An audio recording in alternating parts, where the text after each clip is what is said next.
Well, good afternoon, everyone.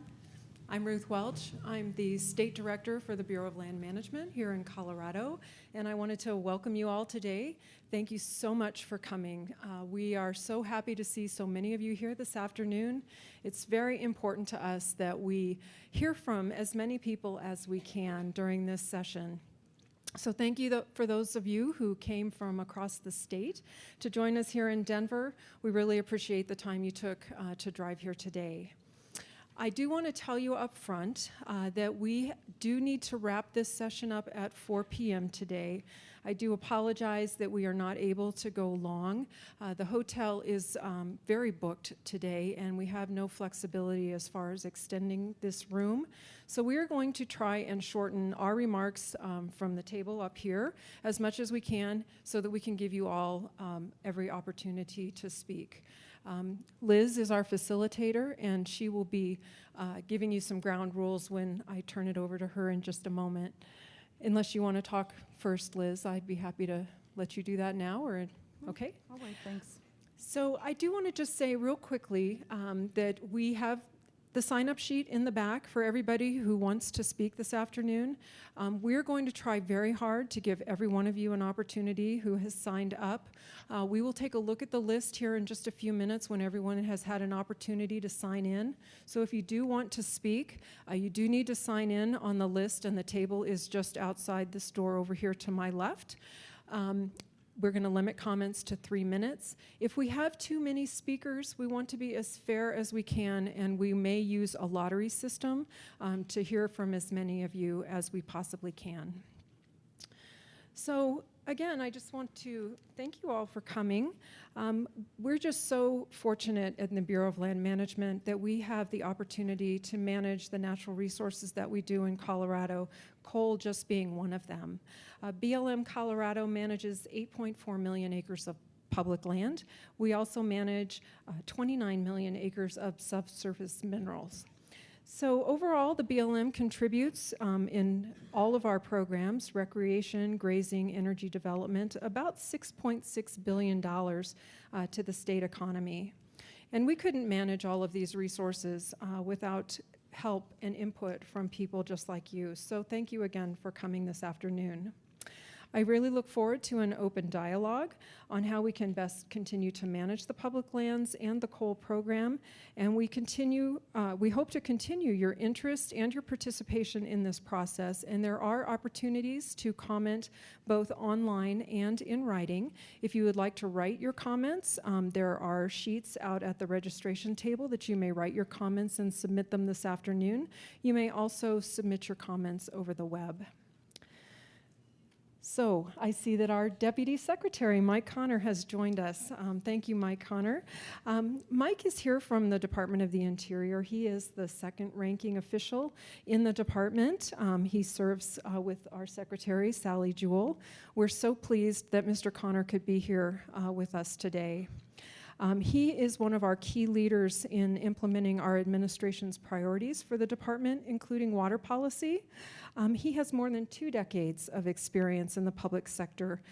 He also served as the commissioner of the Bureau of Reclamation from 2009 to 2014. He also spent some time here in Colorado. He's a graduate of the University of Colorado Law School. He earned his Juris Doctorate here in Colorado. So we are so pleased to have him here to join us this afternoon. And I would like you all to welcome our Deputy Secretary, Mike Connor.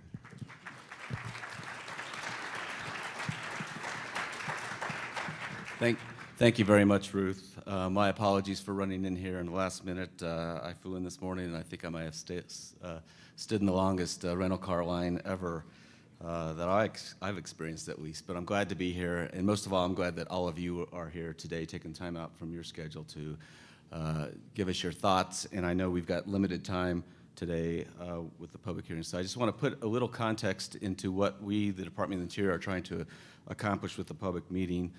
First of all, this is the 4th in a series of 5 listening sessions that we're having. Washington, D.C., Billings, Montana, Gillette, Wyoming. Here in Denver now is the 4th, and then Farmington, New Mexico in a couple of days. And we want to hear directly from all of you with no doubt a wide range of perspectives about how BLM can best manage its coal resources to ensure that the American public receives a fair return for the use of those resources. We are in the early stages of thinking about this particular issue, and so these listening sessions are a very important part of the process. They're not just an opportunity for us to show up and give lip service to the idea of listening. We really do want to hear what you have to say, your thoughts, of course, your written comments as part of this process. And so I encourage you all to do that and to engage very substantively in the process. These are not simple issues that we are trying to deal with. They're much more complex because of the complexities of the overall issues surrounding energy development and energy use in this country. Questions that we are contemplating at the Interior Department is, can we adapt in a very fast-changing energy environment? How do we modernize our energy programs in anticipation of a new energy future? And are we doing what is needed for the United States to lead the world on energy development and energy use? At the same time, we at the Department of the Interior are the nation's largest land manager. We have a very diverse and large land management portfolio. So continually, both the Secretary and I are constantly talking about and trying to figure out whether we're striking the right balance between conservation of our natural resources and the development of those resources. Do we have the appropriate measures in place to protect our land, water, and climate, both for today's generation and for future generations? How might any reforms affect local communities? That's an equally important part of the dialogue here. How will hardworking individuals' economic opportunities, particularly in rural areas, be impacted by any reforms we put in place? And certainly where we authorize development, are we making sure that the American taxpayer here in Denver and elsewhere are getting an appropriate return on those resources, which are indeed public resources? We've got a lot going on in the coal sector at the department. As I'm sure you know, we've got the Office of Surface Mining has issued a stream protection proposed rule. So we're looking at resource protection as part of our coal programs at the Department of the Interior. Our Office of Natural Resource Revenue is got a new proposal for how we value coal and how we assess royalties on that value. And BLM has already instituted some new approaches on how they appraise the fair market value of coal during the leasing process. So this dialogue that we have initiated over the last few weeks and that we're continuing today is part of that process to figure out what is that fair market value and how do we ensure that there's a fair return on those resources for the American taxpayer. It's incredibly important that we do so. The coal resources that we manage at the Department of the Interior are very significant. There's 570 million of the subsurface acres that the department is responsible for.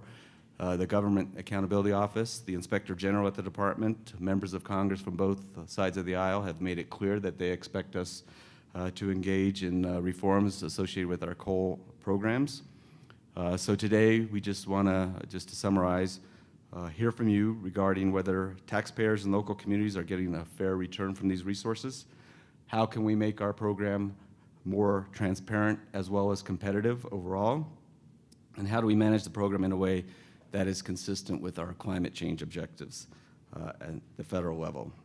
These are hard questions. They're important questions. Your input is very much a necessary part of that dialogue. Once again, very much appreciate you being here and taking the time today. We are here to listen, take in all the comments, sharing that dialogue with you. And with that, I'll turn it over to Mike Ned, our Assistant Director for and Realty Management at BLM, and I think Mike's going to step you through some introductory materials. Thank you, Mike, and again, thanks to everyone for being here. I too would like to express my appreciation for you taking time out of your schedule to come and share your thoughts with us. The information you share will certainly help the BLM and inform the BLM as we move forward with this program. Today, roughly 40% of the coal produced in the United States come from federal lease tract.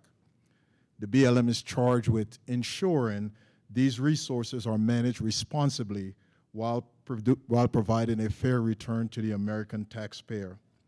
You know, we realize in BLM that hearing from the public is very important, and so thanking you for being here is very important.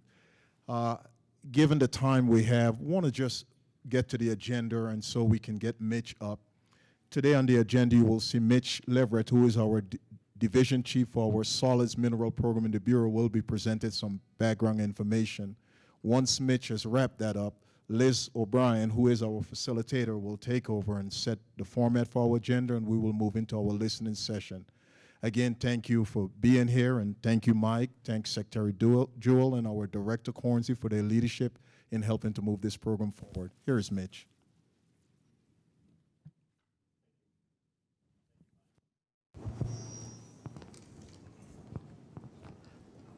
Thank you, Mike.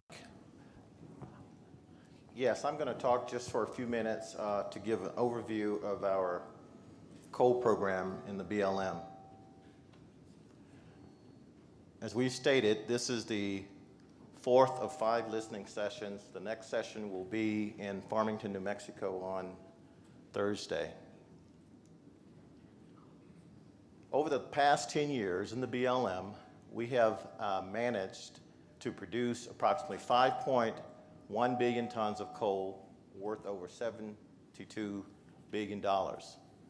The production generated $7.9 billion in royalties and nearly $4 billion in revenues from rents, bonuses, and payments. We've held 39 coal lease sales. As Mike stated, approximately 40% of the nation's electricity was produced from coal, and approximately 40% of the coal produced was from federal coal. And 85% of that is from the Powder River Basin in Wyoming and Montana. This chart simply shows the federal coal tons leased and mined, and the blue bar shows the tons that have been leased over the past 10 years, and this bar shows the tons that have been mined. As you see, the tons leased fluctuate over time, and that is a result of when the environmental review is completed. The production has been fairly steady over the past 10 years. If you notice, in the past couple of years, there has been very little coal leased.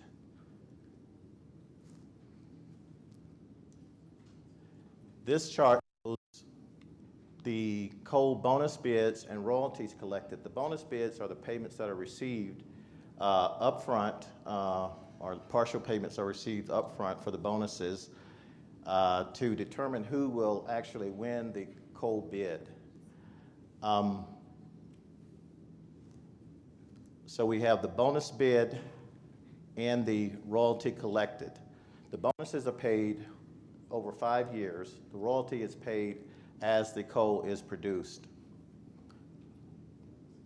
So in 2012, for instance, there was a big year for bonus bids collected, $1.5 billion, and $799 million in royalties collected during that year.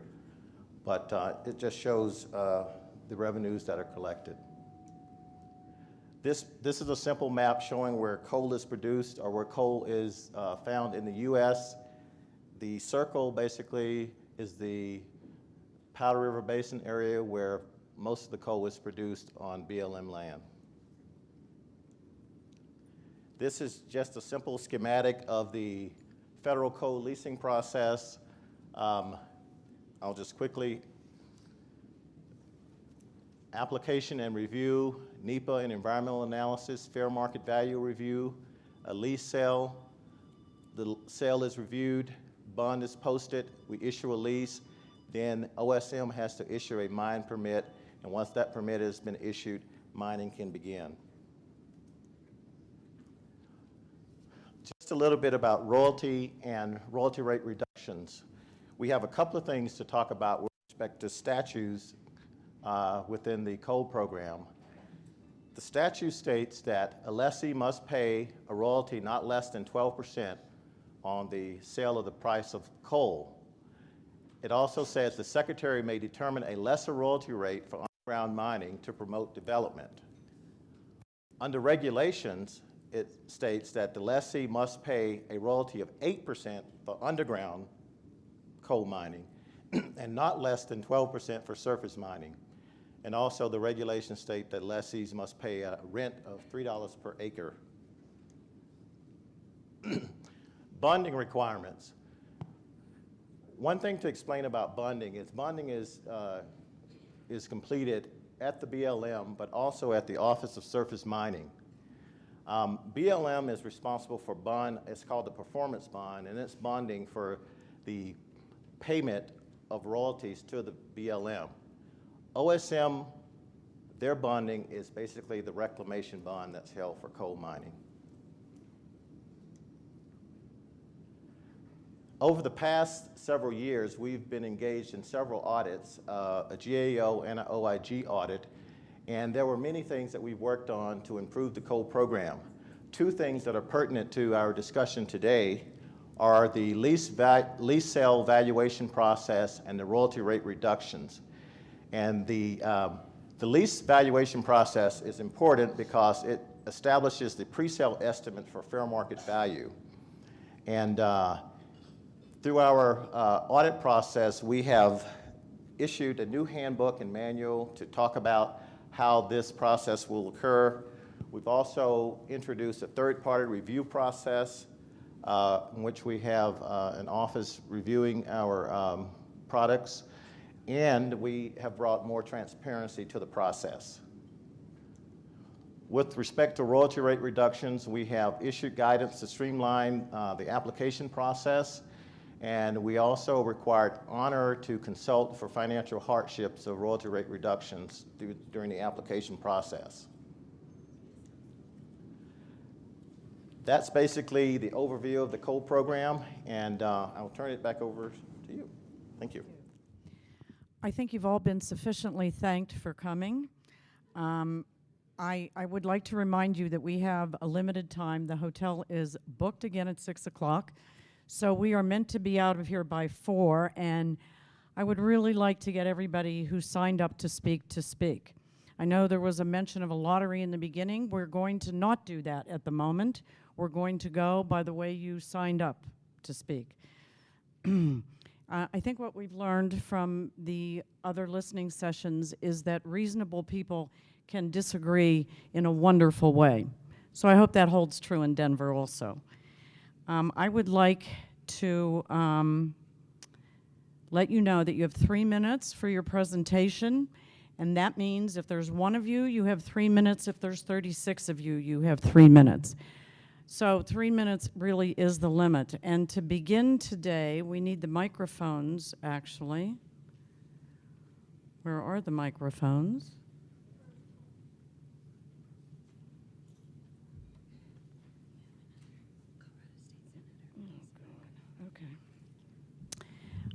I'm going to ask, there are some state representatives here from Senator Gardner's office, Representative Tipton's office, and a state senator, Matt Jones. I'd like you to come up and take just a minute to say hello, and how about Jorge Delgado first? From Senator Gardner's office. Good afternoon, Jorge Delgado from Senator Gardner's office. Just here to listen and to take notes on all the concerns and comments you all may have. Thank you. Thank you. Now that's what I call good timing. Whoa. Thank you. Doug Fitzgerald, you got a lot to live up to, Doug.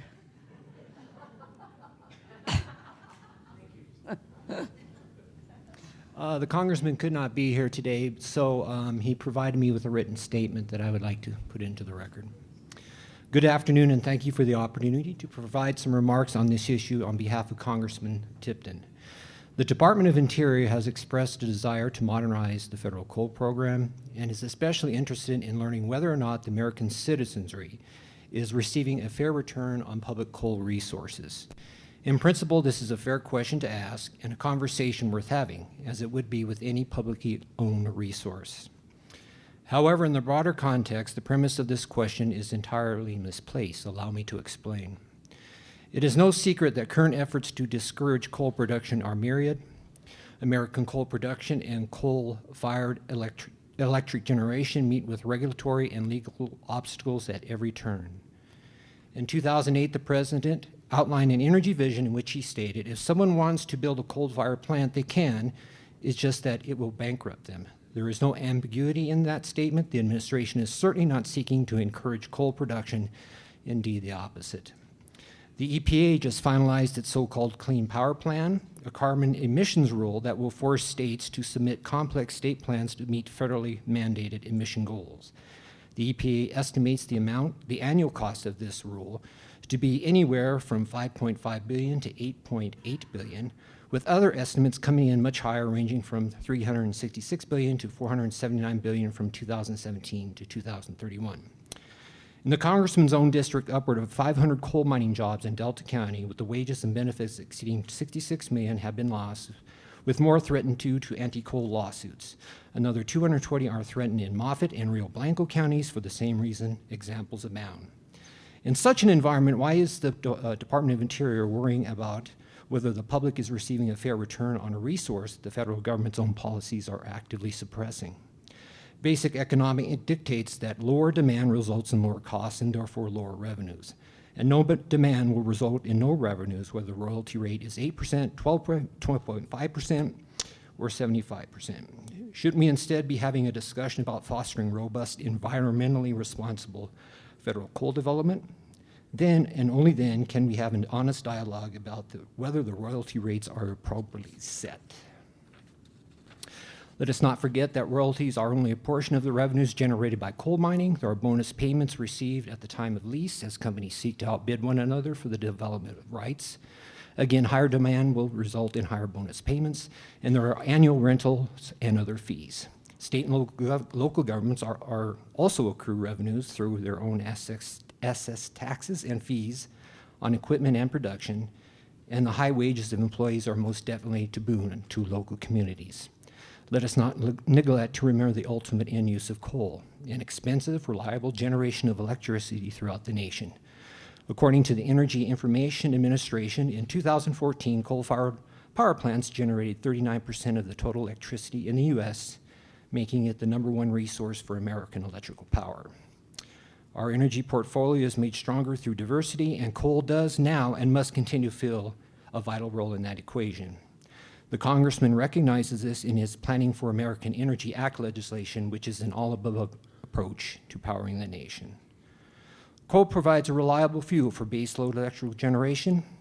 Its low cost equates to savings for the average American on the monthly energy bill, and especially critical consideration for lower income families, seniors, and others on fixed incomes. And its abundance domestically contributes towards American energy security. After the department acknowledges these facts and facilitates a vital federal coal program, then we can accurately analyze revenue streams and have a genuine discussion. Right now, the issue is premature. Again, thank you for the opportunity to provide our remarks on this issue. Thank you, Doug.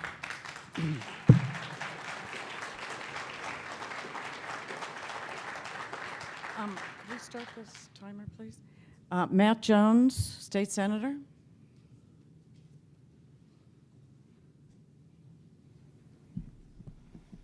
Once you remove it, it's gone. We have been crushed. Fair share, fair return. My name's Matt Jones. I'm a state senator representing Longmont, Louisville, Lafayette, and part of here in Colorado. And those are the points I want to make. Once you remove these minerals, they're gone. There are minerals. And that's the context that you do the lease payments in and the royalty payments in. Secondly, we have been crushed in Colorado. The Great Recession and the previous recession have driven our budgets to the floor. We have a constitutional amendment that requires us to balance the budget. We cut 16% from K through 12 education, $1 billion, 16%. In one of my school districts in St. Vrain Valley School District, there are 2 more kids per class, and there probably will be for a while because we're not digging out of the hole. That's less instruction time, that's less competitiveness compared to other states. We cut higher ed 20%, including CU law. Unfortunately, that hurts our competitiveness as well. And that's part of the American dream. You go get a college degree, right? We're making it very hard to do, very expensive to do. So we've been crushed in Colorado. We balanced our budget in a bipartisan way, and we can't pay for our schools as much as we'd like. We cannot build any new roads as well. We learned that the hard way on US 36. Whenever you hear public-private partnership, grab your wallet. And beyond that, we're doing the first state water plan, and we're not going to be able to build any infrastructure to help solve those problems. You look at California's drought, we're going to have that at some point too. So we've been crushed. Now I read in here, we're talking about a fair return and a fair share, and that's what I think we need to have. Not an effective rate of return below that 12.5%, but the 12.5%. That's all people are asking for, because there's no illusion that this is going to solve all our budget problems, but this is going to be a big part of it. And we use that infrastructure for water, or we use that money for water projects in Colorado. And we're not going to get there without that kind of money. And we're depending on you to take our resources, because once you remove it, it's gone.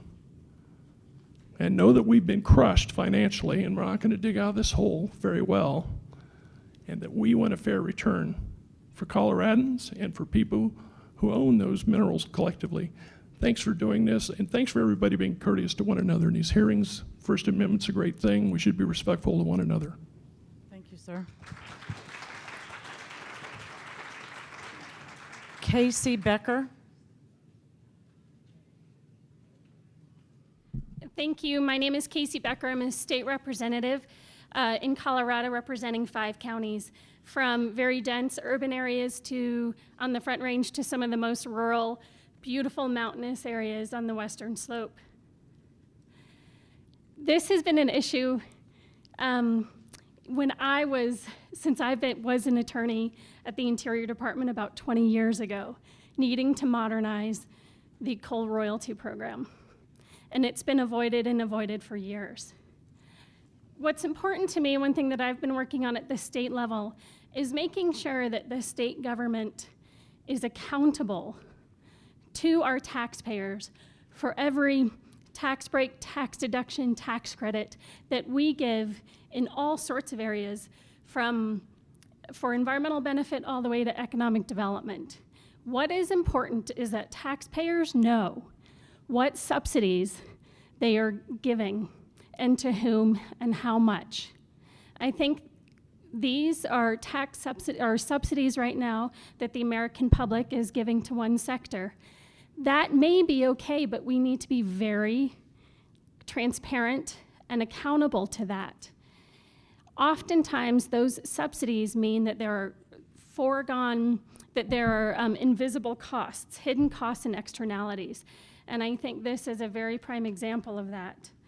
So what's happening in Colorado is because we are not receiving, as local communities, part of these royalties, the local communities that could otherwise really benefit from higher tax royalties increasingly turn to the state for their needs.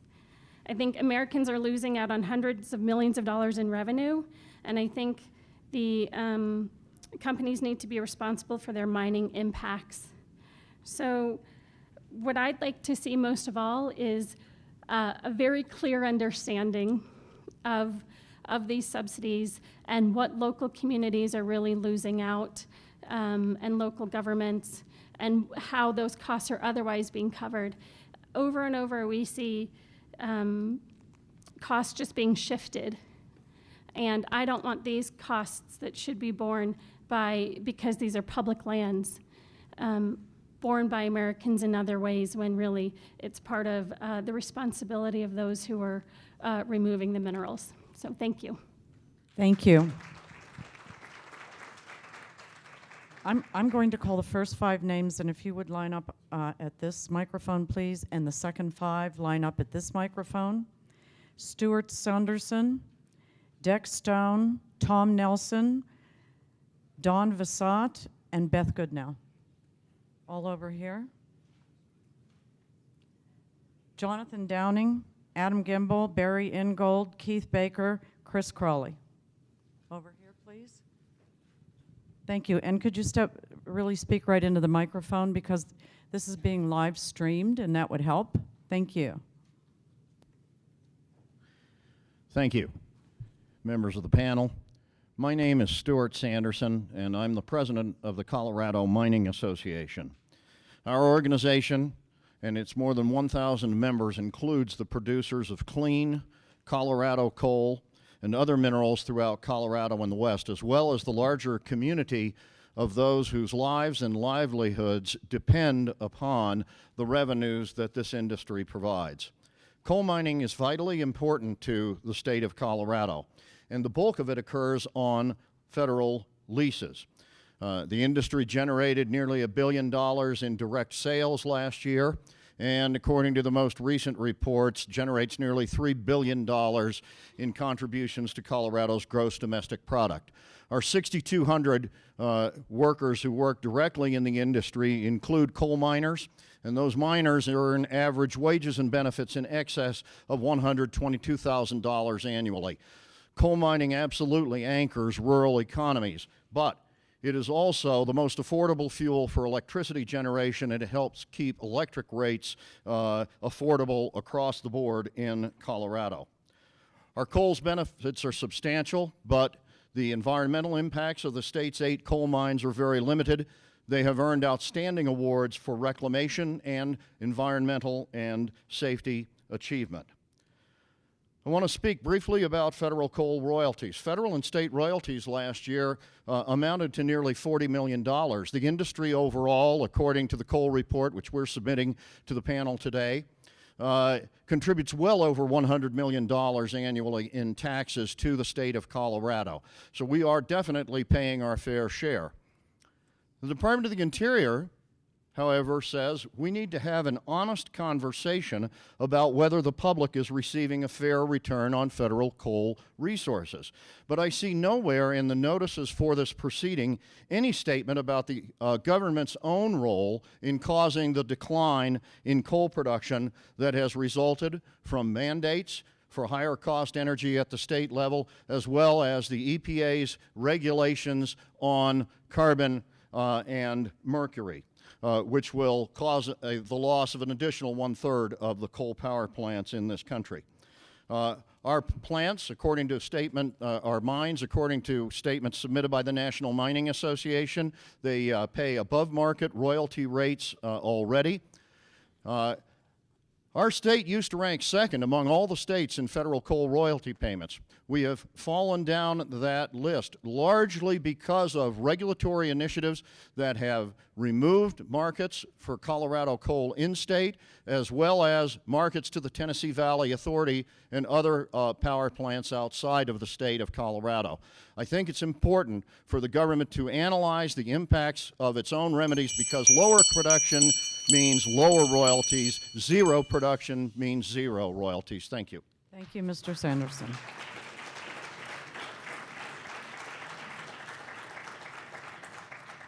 Could you introduce yourself, please, and say what you're... Good afternoon. My name is Dex Sloan, and I'm a Senior Vice President at Arch Coal, one of the nation's largest coal producers. On behalf of Arch's 5,000 employees, let me begin by commending the department for the good work it has done on the federal coal program to date. As the Government Accountability Office and the DOI Inspector General have made clear, the federal coal program is working, and it's working well. As Mitch pointed out earlier, in the last decade alone, the program has generated roughly $12 billion in revenues for governmental entities, revenues that have been put to work to build schools and fix roads and provide critical services. We're proud to say that the men and women who work at Arch play a big role in that success. How big? In the Powder River Basin, where we produce 95% of our federal coal, we pay royalties, taxes, and fees that approach 40% of the average selling price of our product. To put hard numbers to that, last quarter, Arch received an average price of just over $13 on each ton of PRB coal that we sold. Of that $13, we paid nearly $5 in royalties, taxes, and fees. In comparison, our operating margin, before taking out interest expense and other administrative costs, was 58 cents. It's hard to see how anyone could argue that that's not a good deal for U.S. taxpayers. The federal royalty alone, consisting of the upfront as well as per ton payments, totaled around 20% of the selling price. That's more than twice the very highest rate we pay on private lands. And on average, it's 3 to 4 times higher. In truth, what critics of the program really mean when they say it's not enough is that it's not enough to ensure that the coal stays in the ground, which is the real objective. In short, they don't want a higher return, they want no return. It's a disingenuous argument, and we question why the department would take it seriously. After all, a central part of the department's mission is to optimize the value of our public resources. So we ask you, what's more optimal, 40% or 0%? At present, the coal we mine on federal lands is competing for market share every day with non-federal coal as well as with natural gas produced predominantly on private lands. Even a small increase in the royalty rate could tip the balance and erode an important federal revenue stream. To quote Senator Enzi, who testified in Gillette last week, "You are running the very real risk of killing the golden goose." Finally, I would be remiss if I didn't point out that those lost revenues won't be the only cost for everyday Americans. Nationwide, families earning less than $50,000 per year spend around 17% of their take-home pay on energy. Those families will not be well served by a so-called reform effort that is really just a thinly veiled and highly regressive energy tax. Should DOI decide that reform is necessary, we encourage you to take steps to make this invaluable resource, our federal coal, more competitive in the marketplace, not less. Thank you.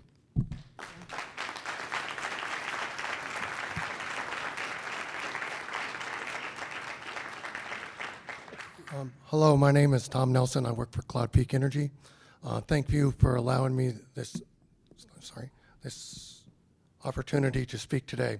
I'm here representing myself, my family, and my coworkers at Cloud Peak Energy.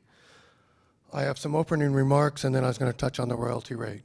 I have listened to some of the prior listening sessions and have heard some compelling arguments to redo the coal leasing process and changing the royal rate. I've also heard many unproven and unsubstantiated claims, and this committee and the BLM and the ORR should not be unduly influenced by these claims. There are no special loopholes. We don't police ourselves, nor do we have large accounts with funds being hid for taxes. We also don't sell to subsidiaries below mark prices to avoid taxes. This is simply not true. If we do sell to a subsidiary, it's the same process as selling to an independent third party. We provide a service such as transportation and port delivery, which is at high cost and a risk to us. We are a publicly traded company which has audited financial statements. We also follow BLM, ONRR, and SCC guidelines. In 2014, Cloud Peak Energy paid $354 million in taxes and royalties, and an additional $68 million in federal lease programs in a year when we had net income of $78 million. I've also heard reference to several reports, Headwaters to name one, claiming that coal companies have underpaid for royalties and leases. These reports make grossly ambitious assumptions, basically promoting the negative perception of coal and coal companies. It is shameful that such poor quality analysis is put in the public domain.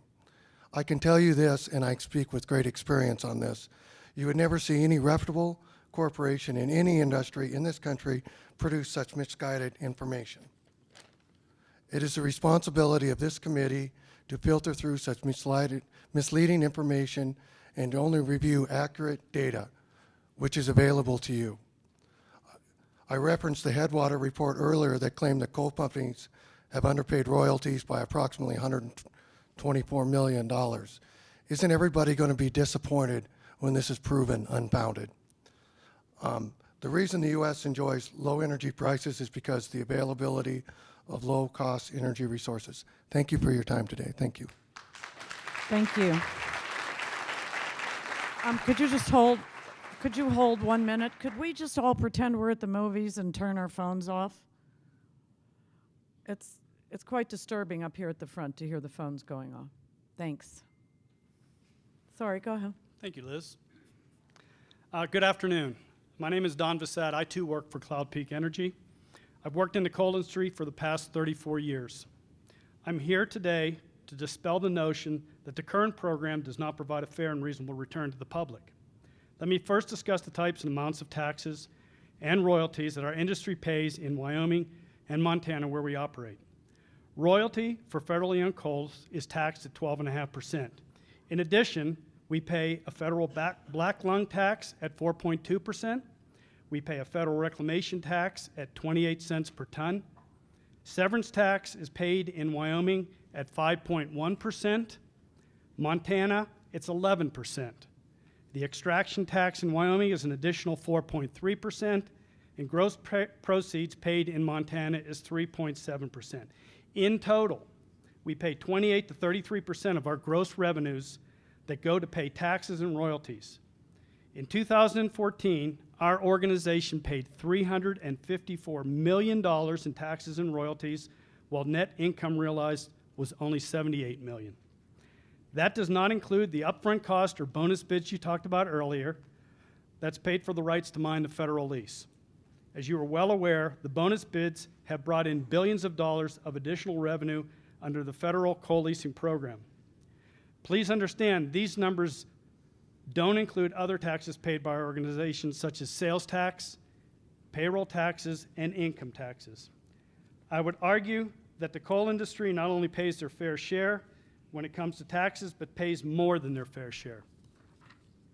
The second point I'd like to make today is to challenge the federal government and this department to expedite the federal leasing program.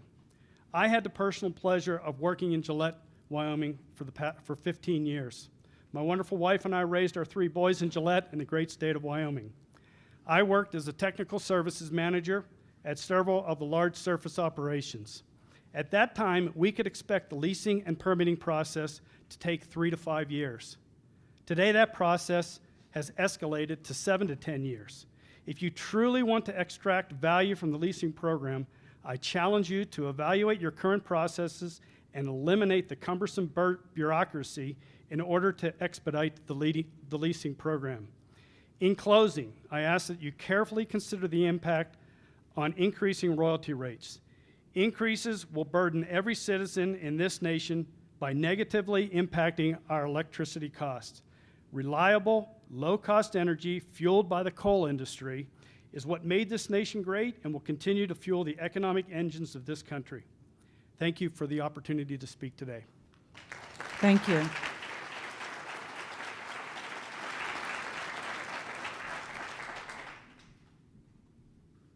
Hi, my name is Beth Goodnow, and I'm with Western Fuels Association, and we are a not-for-profit cooperative that produces, procures, and manages the delivery of approximately 17 million tons of coal to utilities in the Great Plains, the Rocky Mountain region, and the Southwest U.S. That 17 million tons of coal is enough to generate about 44 megawatts of power. That's enough to supply the needs of about 3 million households throughout the U.S. These are some of the most persistently poorest households in the U.S., and our member owners are concerned about the Clean Power Plan, rightfully so. It's predicted that we're going to lose about 360,000 jobs due to the Clean Power Plan. And in fact, according to the Institute for Energy Research, they're estimating, a new study out today, estimates that due to the higher energy prices caused by the Clean Power Plan, there are going to actually end up being about 14,000 more people will die from reduced incomes than will be saved by the EPA's projected Clean Power Plan. In other words, increased energy costs destroy jobs, decreases Americans' disposable income, and ultimately makes the poor poorer and the sick sicker. So I'm here today to urge you to make very limited changes to the current program that you have. Streamlining permitting and leasing is important in order to keep coal as a viable electric source of energy for this country and for our ratepayers.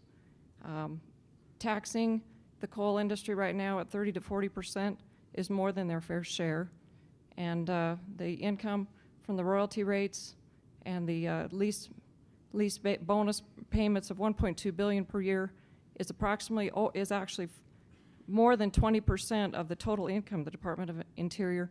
We would hate to see you overtax it to where that income actually decreases or goes away.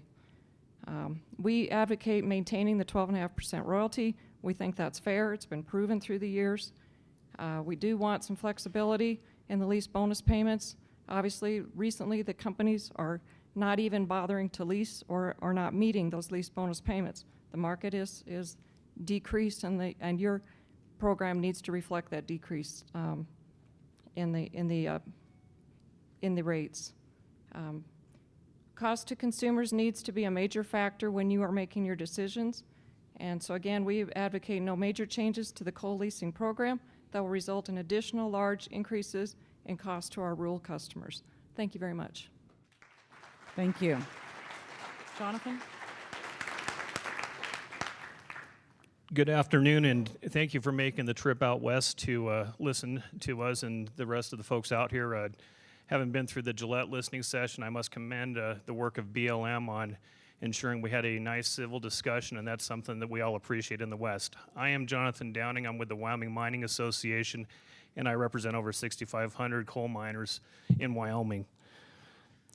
Our main concern when we're looking at the questions that were out there for discussion during these sessions was mainly what type of impact, if you do increase the royalty rates, does that have on coal in the West, the competitiveness of coal in not only the West but in the world economy. And when you look at who also benefits from low-cost, affordable coal, the electrical ratepayer benefits greatly from that. And if you look here in Colorado, in Wyoming, across the West where you have data centers located, a lot of times those data centers are located in areas that have low-cost, affordable energy, which is coming from coal, and also one of the reasons they're able to locate there. But you also need to look at your manufacturing sector. Colorado has some great manufacturing centers of excellence here, and part of the reason you're able to have some of those areas is because you do have low-cost, affordable energy. In terms of what we could do to improve the process, I would strongly encourage you to take a look at the permitting process, because right now our estimates are mainly that you're looking at typically 10 to 12 years from the beginning of exploration and saying we might want to sit there and lease this tract to when it's actually approved. And that's one area. If you look today and you look that you haven't had any leases that have been coming forward in the last couple of years, if you can increase or improve that time, that would definitely, I think, help the industry. In closing briefly, because you heard a lot from us in Gillette, and I wanted to give other speakers the opportunity to speak, just keep in mind that when we're talking about the 40% effective tax rate, that's of the coal that's being leased right now. But if you make that not competitive, 40% of zero is still zero. Thank you for your time. Thank you. Adam? Hi. My name is Adam Gimbel. I'm an energy and marketing analyst and proud to work for Cloud Peak Energy for over 5 years now. When I first started with Cloud Peak Energy, I thought, coal, really? I was concerned about the safety and image of coal, nervous about the future, but I had an open mind. Upon first starting, I took mine tours. When attending our mines, I realized right away that safety was our #1 priority. You could see it all the way to the top of the organization. It's an absolutely safe organization. I could see that our mines were safe and frankly world-class. It compelled me to actually work at one of our mines for a short time. Our reclamation efforts are amazing. I've personally seen many wildlife at our mine sites on the reclaimed land, and when I was touring myself, I couldn't tell the difference between the reclaimed land and land that had not yet been mined. Of the wildlife, I've seen antelope, deer, bald eagles, rabbits, birds. It's amazing. I implore any of you to visit a mine in the PRB in Wyoming and Montana. You'll be absolutely amazed at the work they do there. Federal coal, which is the primary coal in the PRB and is subject to these royalties, and is what we're talking about today. This is not, the coal mines in the PRB are not your granddad's coal mines. These guys are doing it right. There's no mountain removal, there's no forest removal, no soil erosion. After reclamation, the land is better than it was before. There's no waste ponds filled with toxic waste and sludge that's leaching into our waterways. No black lung. These are among the safest operations in the world. Now I want to get a little bit personal here. I'm a young father. I have 2 kids. My daughter just turned 2 yesterday, and this reminds me of when my daughter was born 2 years ago. I was in the hospital in the middle of the night, and my wife was laboring, and I looked around the room and I was nervous. I was scared for the safety of my wife, scared for the safety of my unborn child. And I looked at the medical officials in the room, and I looked at all the medical technology in the room, and I realized in that moment, this isn't possible without coal. Coal is powering this equipment, powering this stuff that keeps my family safe. According to the EIA, coal generation accounts for just under 40% of net electricity generation in the United States. And in Colorado, that's closer to 2/3. Hospitals, schools, factories where people work, air conditioning, retirement homes, street lights, these are all beneficiaries of affordable coal.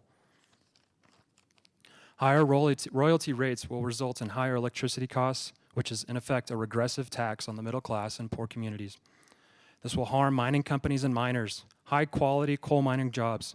According to the most current U.S. Census data, Campbell County median household income, Campbell County is where the PRB is, median household income was $80,000 a year. That compares to the general United States, which was around $50,000 a year. These are great jobs. America is already receiving the benefits of federal coal in the form of reliable and affordable electricity. Thank you. Thank you. Barry?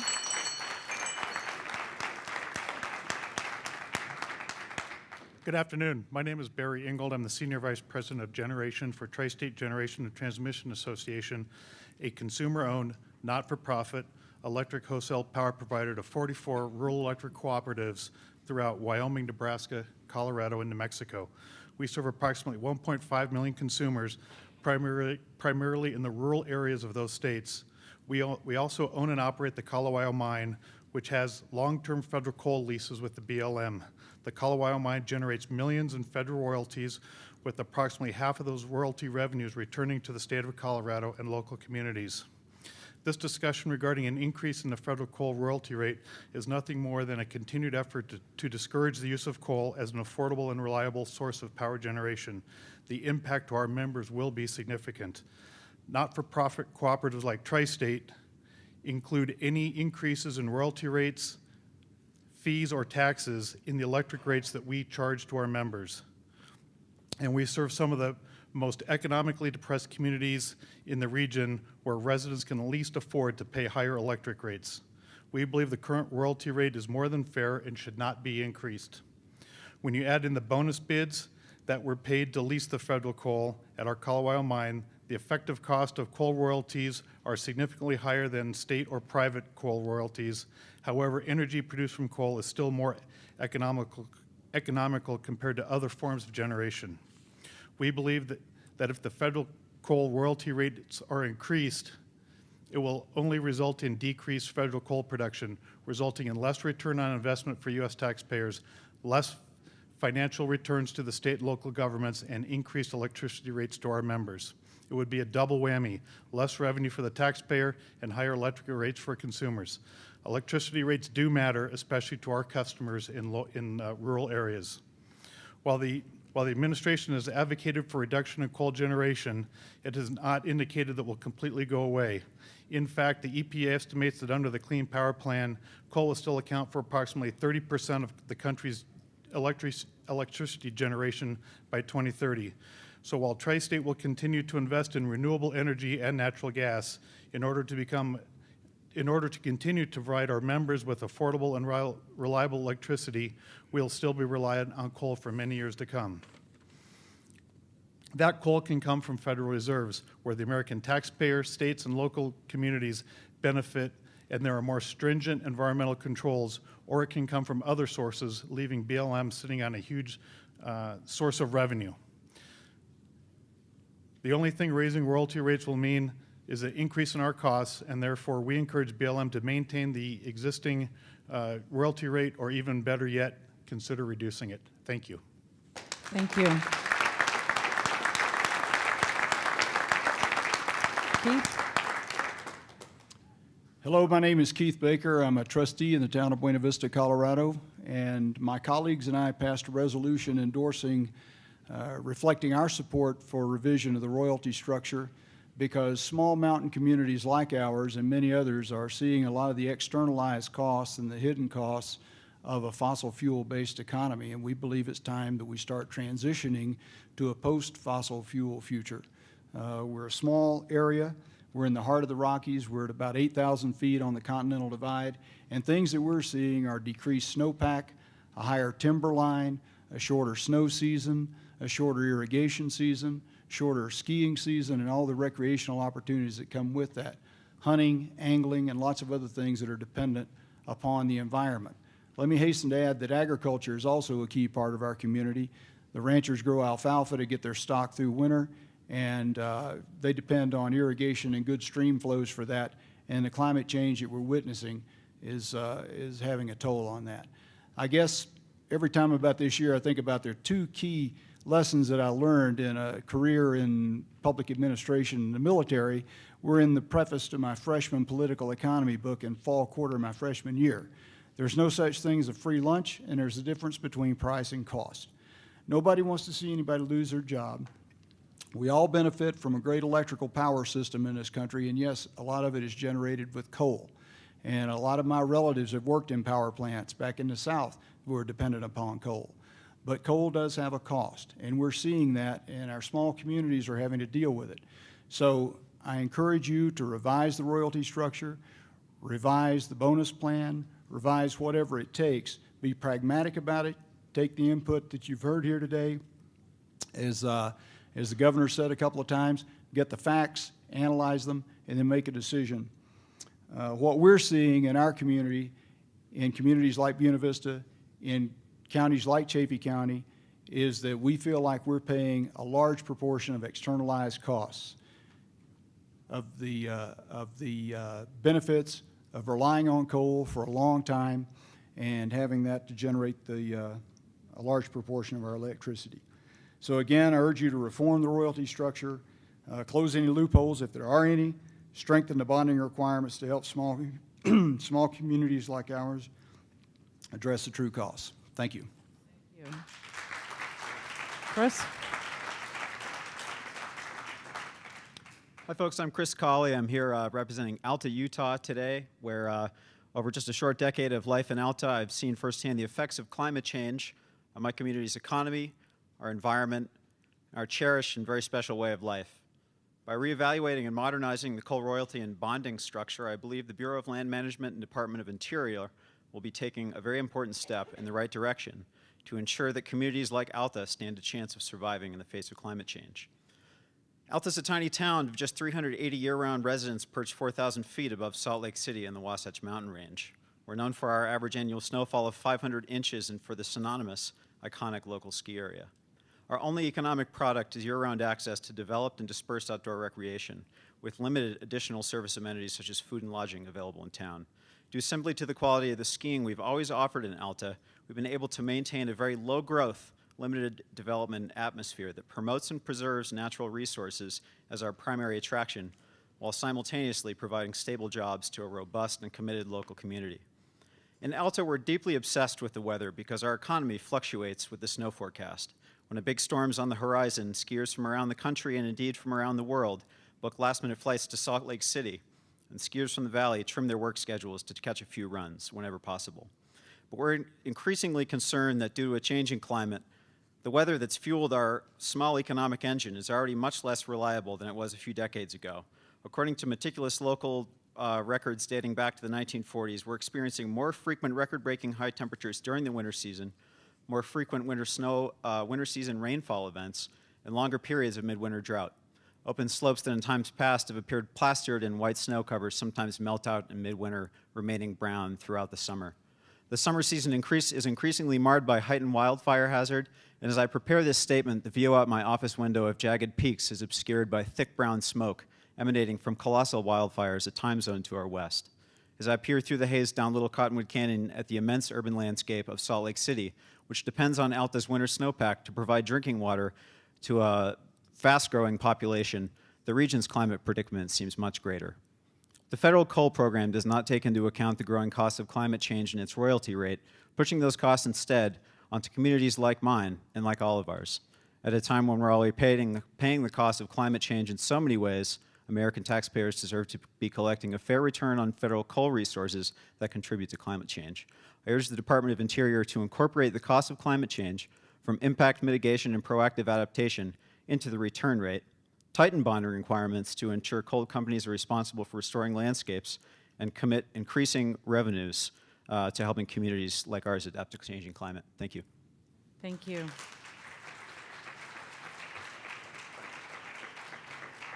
Okay, moving right along to the far right, Chris Crawley, Richard Reeve, Matthew Adams, Casey Smith, Chris Hansen, and Wendell Kuntz. To this microphone here, Michael Ludlow, Jerry Nettleton, Kevin Galloway, Kathleen Welt, and Judy Colgan.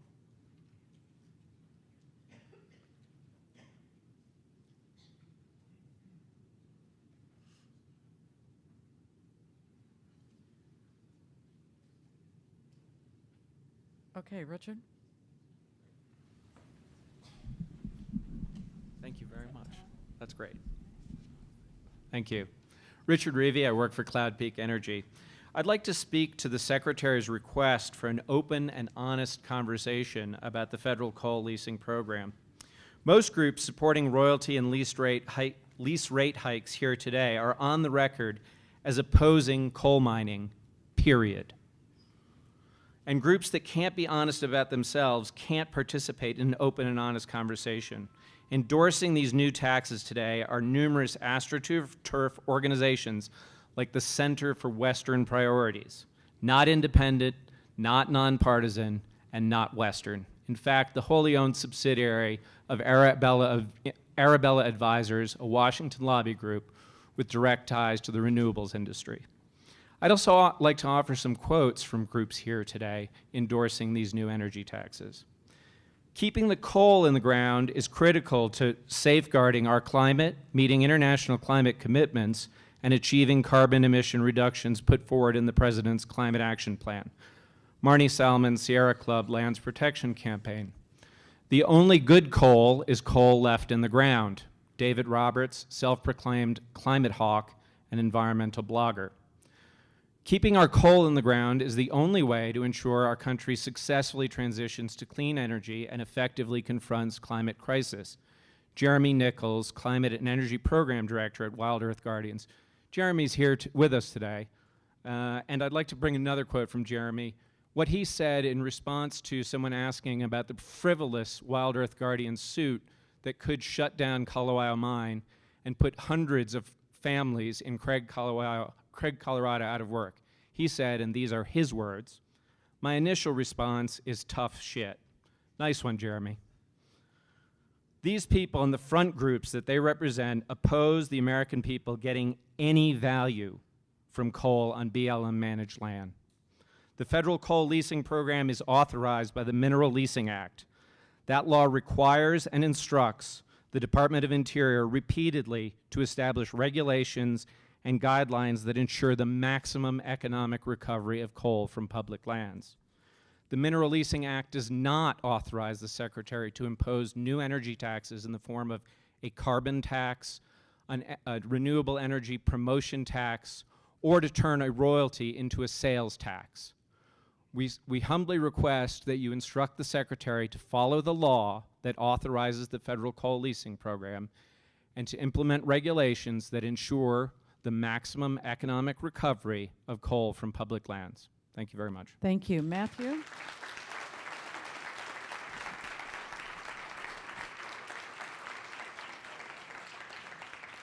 Can I just ask that you hold your applause? I really want to get as many speakers in here as we can, which is most of you. Matthew? My name is actually Casey. I work for Arch Coal, a geologist for Arch Coal. I want to start off by thanking the Bureau of Land Management for inviting and hosting this listening session. And more importantly, I'd like to thank everyone for taking the time to travel here today and for everybody's willingness to listen to the concerns of the people of Colorado. Coal production has been in my bloodline for many generations, and I've seen it fuel thousands of American dreams. Though very young in my career, I've been fortunate enough to work in almost every major basin. But even in my short stay in the coal industry, I've witnessed an exhausting bombardment of regulations and policies that made it more expensive to produce and utilize coal. I've also witnessed the repercussions of these regulations, with most major coal suppliers filing for bankruptcy and many other coal suppliers about to file for bankruptcy. You've challenged the people today, actually, to give you feedback on how to best carry out your responsibilities and ensure that the American taxpayers receive a fair return on the federal coal reserves. Is number one, promote the mining of federal coal rather than suppressing the demand through more costly regulations and policies. I've already stated that many coal companies have already filed for bankruptcy and many on the verge of bankruptcy. How could an increase in royalty rate percentages possibly ensure that federal coal leases are being utilized at the benefit of the taxpayers? It seems that an increase in the royalty payments would only hurt the remaining operations here in Colorado. With that being said, I asked BLM to consider lowering the royalty rate and to make federal coal companies or more competitive federal leases more competitive with private leases. A competitive price of market will generate more revenues from increased sales, bonus bids, and aid in the surviving companies dwindling here in Colorado. Number three, I asked that BLM reassess the efficiency of their coal leasing program and remove any undue delays in the leasing process that financially hurt the return of the taxpayers. I also asked number four is that BLM reorganize and reconvene this royalty policy committee and include a group represented by the public here and also in the private sector so that the many royalty issues can be discussed. In conclusion, by raising the royalty percentages in today's coal markets will ultimately suppress the demand of coal on federal leases and is an economical trap with implications of the possible initial returns with no regards to sustainability. New regulations and policy have already devastated many local communities who have depended on coal mining as a means of employment and turning the local mining dollar. Presently, I've witnessed the larger fallout of the national mining support businesses flattening management and removing many of their satellite offices here in Colorado. I believe the next fallout will be to our energy grid and result in higher energy costs and the ultimate loss in taxpayer revenue. I do apologize if these seem harsh, but many of us perceive this notion as to be another attack against the mining operations and to ultimately bankrupt the industry. I encourage those designated to listen to here to gather the information and to reach out to the people of the industry and also public interest groups that are represented here today. And let's go ahead with the challenges ahead. Thank you very much. Thank you.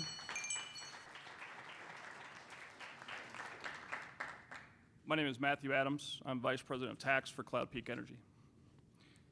I just want to hit a couple of points for you today. My colleagues before have already spoken to some of the specifics as far as the rates, as far as the expense, as far as the impact to our company, which you can extrapolate across all coal companies in the U.S. Want to reemphasize, however, that over a third of our revenues, it's not our taxable income, there are no deductions, over a third of our straight baseline revenues are going to taxes and royalties. We pay when we want to obtain coal that we would like to mine in future periods. We pay when we sever the coal. We pay when we sell the coal. We pay property taxes, sales taxes, use taxes, several other layers of taxes on our equipment, on our people, on our services. In addition, we have the privilege to have a number of employees where we also contribute for federal, state, local income taxes. If the process continues and we make money, which we have not been over the last several years, if the process continues and we make money, we then pay income tax to our states, to the municipalities, to the federal government as well. To insinuate that we are not contributing a fair share is disingenuous. This process, unfortunately, in my opinion, has become a farcical bandering out of false headlines, misrepresentation of facts, statements that personally, things along the lines of the coal companies are using loopholes, that we have side agreements, that we're hiding revenue, that there's tax fraud. As a Vice President of Tax at Cloud Peak, I take that personally insulting. It is disingenuous. It is not supported by facts. As a audited public company with SEC filings, that could never happen, nor would it happen with the quality of employees that we have. We are not out to hurt people. We're not out to hurt government. We're not out to defraud. We are out to provide a product which is used by the American people. There have been calls for reform to the coal process. There have been calls from both sides of the aisle, as was said. We welcome reform. We welcome being a part of that conversation. However, 2 years ago, the Royalty Policy Committee was disbanded. The experts in this exact area, from the economic impacts, from the coal companies, from the NGOs, would get together and talk about these issues in a cooperative manner to provide assistance, understanding, and education to all parties involved. Rather than going through that route of having experts speak and work with the government to find a manner which works, we are now going into this forum and then into the black box, which you'll have to understand why we don't have a whole lot of trust in that lately. Appreciate your time. Thank you. Thank you for the opportunity to speak to you today during this listening session on the federal coal leasing program.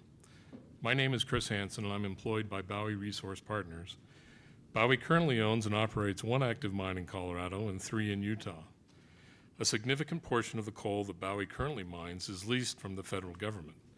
Because of this, these listening sessions are especially important to the 1,000 plus people we employ and the communities in which they live and raise our families. Since there is currently not a listening session scheduled to be held in Utah, a state that enjoys low-cost electricity because approximately 80% of that power is generated by coal, I thought I would discuss how a change in the royalty rates paid on federal coal would have a significant impact on the residents and businesses located in that state. The federal government currently controls approximately 67% of the surface lands in the state and the vast majority of the existing coal reserves. For that land, annually the state receives approximately $35 million under the Payment in Lieu of Tax Program, or PLIT. By comparison, the economic contribution of one of Bowie's mines alone, the Skyline mine located in Carbon County, Utah, was nearly $100 million in 2013 through the payment of payroll, taxes, royalties, and purchases of supplies and services. It would be a shame to lose these dollars by leaving the coal in the ground. As you know, in order to obtain a federal coal lease, an interested party must nominate that lease to initiate the lease by application process. The tract nominated for lease then must go through the time-consuming and expensive process of NEPA analysis, typically an EIS. In recent years, the cost of the NEPA analysis is borne by a company interested in, but not guaranteed to obtain that lease. This is followed by the BLM offering the lease tract for sale through competitive bid, and that ultimately requires the winning bidder to pay tens of millions of dollars as a bonus. The successful bidder must still spend a significant amount of money to permit the lease in order to mine that coal. All of this on top of the royalties we already pay. During this and previous sessions, you have heard folks tell you that raising the royalty rate will bring citizens of this country more of their fair share. American taxpayers are getting a fair share or a fair return on the coal. In fact, taxpayers receive royalty payments on federal coal that is typically much higher than owners of private coal. And since there is comparatively little privately owned coal in Utah, the vast majority of the coal royalty payments are benefiting us, the taxpayer. As the cost of obtaining and mining federal coal continues to increase, regardless of the royalty rate, it becomes much less attractive for existing coal companies to mine federal coal. The fair share to the taxpayers of royalties on federal coal that is not mined is zero. I thank you for this opportunity. Thank you. Wendell? You gonna raise it for me? Good afternoon. I am Wendell Kuntz from the small town of Hotchkiss, Colorado. For the record, I am also employed by Bowie Resources and have been a professional geologist for almost 2 decades now. Thank you for the opportunity to speak, and thank you to the men and women here who made the lights possible, the electricity possible, and the air conditioning possible today. It is well known that coal is an abundant, practical, affordable, and is an irreplaceable source of our nation's electricity and energy. We also know that with federal coal, the royalty rates are well above fee coal rates, and that the BLM requires huge bonus bids for any resources that may be mined. And recently has enacted a very rigorous process with the government's own Office of Valuation Services to ensure fair market value is attained on all coal leased. The stated purpose of these listening sessions is to encourage public input in the coal leasing process and ensure the American taxpayer receives full benefit from leasing federally managed coal. While this is a commendable enterprise, this panel and the Secretary need to return to the results of the Inspector General's report and their General Accounting Office's report. This panel also must consider the question of why the Department of Interior dissolved the very committee that was chartered to advise the Secretary on how to maximize taxpayer revenue. The Inspector General's report from June of 2013 endorses modest improvements to the coal leasing program. These range from better accounting for potential exports and the documentation for in-mine and exploration activities. Successful producers, like Bowie, welcome these improvements as good stewards of the land. However, nothing in the IG's report questions the royalty rates paid. The GAO's report similarly recommends modest improvements in market valuations, control of internal BLM data, and the documentation guidelines for BLM officials to follow. Again, there is nothing in the GAO report regarding royalty rates. However, in April of 2014, the Department of Interior's own royalty rate policy committee was terminated. That committee was made up of experts in mineral valuation from producing states, Native Americans, the public, and industry to advise the Secretary of the Interior on mineral-related policies. It is inconsistent that the Secretary call for open and honest conversation about modernizing the federal coal program when she dismissed the consultative body chartered to advise her on mineral leasing and revenue policy before starting this discussion on coal leasing. My recommendation for today's panel and for modernizing the federal coal program would include recharter the Royalty Policy Committee to provide the Secretary true technical advice and avoid politicizing this committee or this issue. Second, streamline the publication of all notices and events in the Federal Register. Third, implement the recommendations of the IG and GAO, but do not overreach. Fourth, consider the effective royalty rate for leases that would include the bonus bid, taxes, and other fees the government requires. Additionally, I would, thank you. Thank you. Michael? Good afternoon. I'm Mike Ludlow. I live and work in the North Fork Valley of Colorado. I've worked in the coal industry for over 40 years, most of that in the state of Colorado. I'm very pleased that the BLM and the Secretary of the Interior are having these listening sessions. The purpose, as published, is to better understand how taxpayers, stakeholders, and local communities perceive the federal government's coal program today and how we can strengthen it for the future generations. The coal leasing and royalty payments, as I see it, are fair to both the companies, the taxpayers, and the federal government. The issue that has started this review is a perception of high-priced coal exports and royalties not being paid on these high prices. Export prices are generally quoted as the price in the vessel at the port. Domestic prices are generally quoted as price of sale in the rail car at the mine. Royalties historically in the future should be based on the sales price at the mine. The challenge that the BLM and the Department of Interior has right now is to make a clear definition of the sales price on which royalties are paid. Simply using the first arm's length transaction will not solve the problem. In many cases, the first arm's length transaction is a sales point in the vessel for export coal. If this is the language that the BLM settles on, it'll simply create a market for independent trading companies to purchase coal and export that coal and make a profit for that business. The actual sales price to the coal companies will be lowered because the profit margin of the trading companies. I urge the department to clearly define the sales point as a loading point at the mine and to define this sales price as being calculated without freight and without port charges. The Department of Interior should have policies in place that make coal competitive in the domestic and international markets, not to decrease that competitiveness. Thank you. Thank you. Jerry? Good afternoon. I'm Jerry Nettleton. I live in Steamboat Springs in northwest Colorado and work in the coal industry. Working in this industry, I've had the privilege of working with some of the finest, most honest, and hardest working people I have ever encountered. While I speak as an individual, I know from the stack of letters to Secretary Jewell that there are about 350 coal miners and their families in Northwest Colorado who have similar concerns and comments.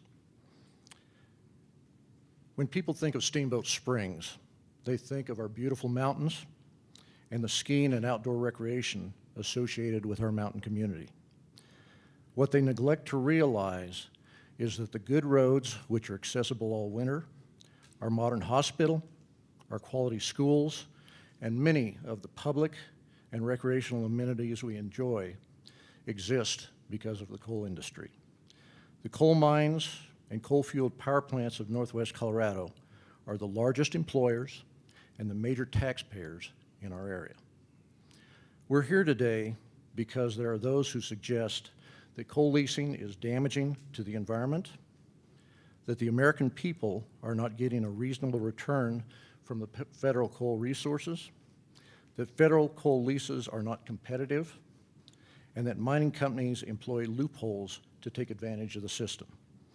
I would challenge those who raise these questions to look at their own motivations, which by their own admission are to eliminate the coal industry, and would challenge you as representatives of the BLM and Interior to consider reality and the facts. Coal royalties are only part of the equation, with the benefits to the public of coal leasing including bonus bid payments, production royalties, severance taxes, black lung taxes, abandoned mine reclamation funds, property taxes, sales taxes, long-term stable employment, health and other benefits, purchases of goods and services, and community involvement and charitable contributions. In total, these public benefits often amount to substantially more on both a dollar and percentage basis than returned to shareholders for the mining companies. In addition, the public realizes the benefits of reliable, affordable energy from coal. Regardless of whether there are multiple bidders for a federal coal lease, the BLM sets a fair market value, which the bidder must meet or exceed. If we honestly and truly want to maximize the value and benefit of our abundant coal resources, our government will support and encourage responsible coal development, including simplifying and streamlining the leasing and permitting process. Thank you. Thank you. Kevin? Hello, my name is Kevin Galloway, and I appear today on behalf of Trapper Mining Incorporated. And thank you for the opportunity to address the panel. Trapper requests that the BLM reject any proposals. Kevin, could you speak into the microphone? Thanks. Trapper requests that the BLM reject any proposals to increase royalties on federal coal leases and any efforts to phase out new leasing or existing leases. Existing statutes, environmental regulations, market conditions, and other factors have already resulted in a substantial reduction in the number of coal mines, federal leases, and covered acreages. The BLM's opaque and lengthy process for evaluating applications for new federal coal leases, including modifications of existing federal coal leases, discourages the new leasing. Mine operators spend large sums of money to explore federal coal lands adjacent to their existing mines and to develop mine plans as part of these applications, but have no idea how the BLM determines that fair market value to set the minimum bids and whether an economically feasible bid will ever be accepted. The requirement to consider climate change in deciding whether to approve expansions of existing mines also discourages development of existing leases and new leasing. Trapper encourages the BLM to also consider the historical context and reasoned development of the existing valuation regulations. The existing methodologies well reflect and account for the historic and current circumstances at Trapper and other mines, while the new proposals will be difficult, if not impossible, to apply in any logical, consistent, and accountable fashion. The most significant concern in the proposed rules is incorporating the new concept of valuating coal for royalty purposes, not as coal, but as electricity. Increasing royalties or curtailing leases would not only exacerbate these trends to the detriment of the public interest and contravene FLTMA's mandate of multiple use. All such proposals should be rejected. The BLM can maximize the return on investment for the American taxpayers by curtailing increasing costs, not by expanding them. An increase in royalties deters production and deprives local communities of funding vital to many needs and survival. This is especially true in rural Western communities. The result of increased royalties would be a drastic decrease in production, would have ruinous impacts on the rural communities that depend on the investment and jobs from federal mines, including Moffat County, Colorado, and the loss of revenue to the federal, state, and local governments, as well as loss to the American people of affordable energy. Thank you for the opportunity today to comment. Thank you. Kathleen? My name is Kathy Welt. I'm from the North Fork Valley in Delta County, Colorado. I am also a senior environmental engineer at Mountain Coal Company. I'm here not representing just myself with these statements. I'm representing almost 800 people, 800 families, 800 that make up the community of the North Fork Valley that is a coal community that was built on coal 110 years ago and is still trying to survive this onslaught against coal. We in the North Fork Valley are enjoying a beautiful summer. We have abundant water. We have crops that are also supported by these mining jobs. My son, Juan, says he works at the mine to support his ranching habit because the ranching just can't cut it either on federal lands. We're being cut on every aspect. I need to read to you the letter before I run out of time that I've been entrusted to bring to you by these people because it's at 1 o'clock on Tuesday in Denver. The coal mining's in western Colorado. It took me 4.5 hours to drive here to be here. People are working, they can't be here, so I'm representing them. I promise them. It is the mission of the Department of Interior to manage these reserves for the benefit of the American people, and by all accounts, this has been done effectively. I appreciate working with the BLM over the years. I've been working in coal for over 25 years. In fact, the amount of funds generated by the federal coal program is remarkable when compared with other industries. Making a change to this highly successful program will have far-reaching impacts, and I question the motives of the national organizations that criticize the program. And I'll interject here. Our local environmental community supports us, works with us to improve our communities, and we have for many, many years. Coal mined on federal land competes every day in the marketplace with non-federal coal and alternate fuels produced on private lands. It is nearly certain that in today's market that a meaningful increase in the federal coal royalty could lead to significant curtailment in Colorado coal consumption. This scenario will not only decrease the amount of federal and state royalty receipts, but could very likely drive up energy costs. A new tax on electricity is not the answer at this time when the country is struggling to grow its economy. An increase in the royalty rate will likely ensure a decline in high-paying mine jobs, increased electricity rates, and decrease in government revenue. Simply put, these are outcomes that my community, my family can't afford. Let us be reminded that the critics of this program in reality are arguing for a total discontinuation of the coal royalty program, not for a fair share for local Colorado communities.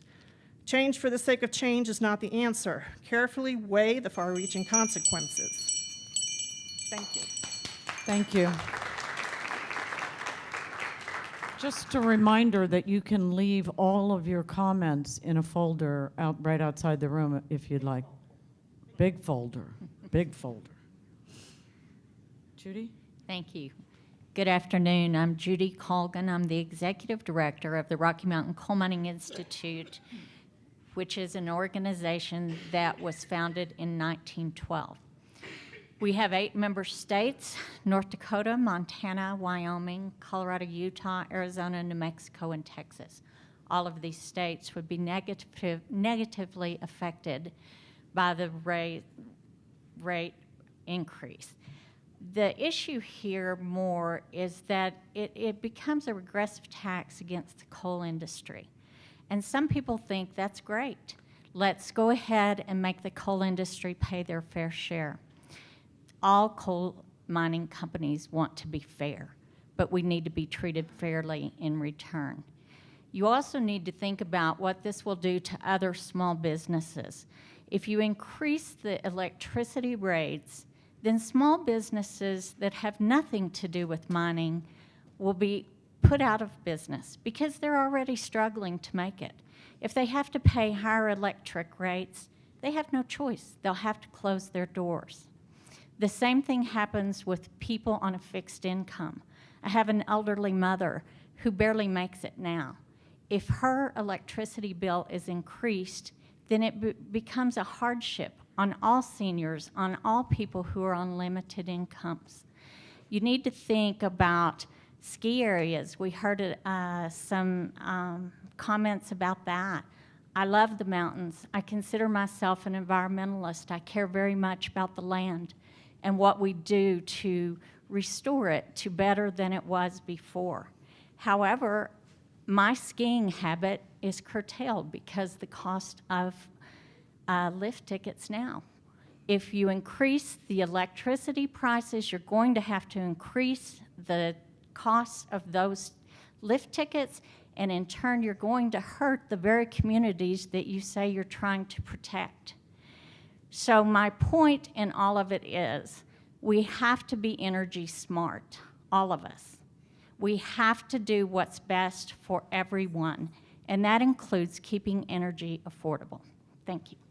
Thank you. Okay, on the far right microphone, Bob Burnham, Bonnie Peterson, Ray Beck, Christine Reese, and Mark Rober. On this microphone here, Autumn Hanna, Tom Sanzillo, Ellen Louise Feister, Eric Rochelle, and Oliver Young.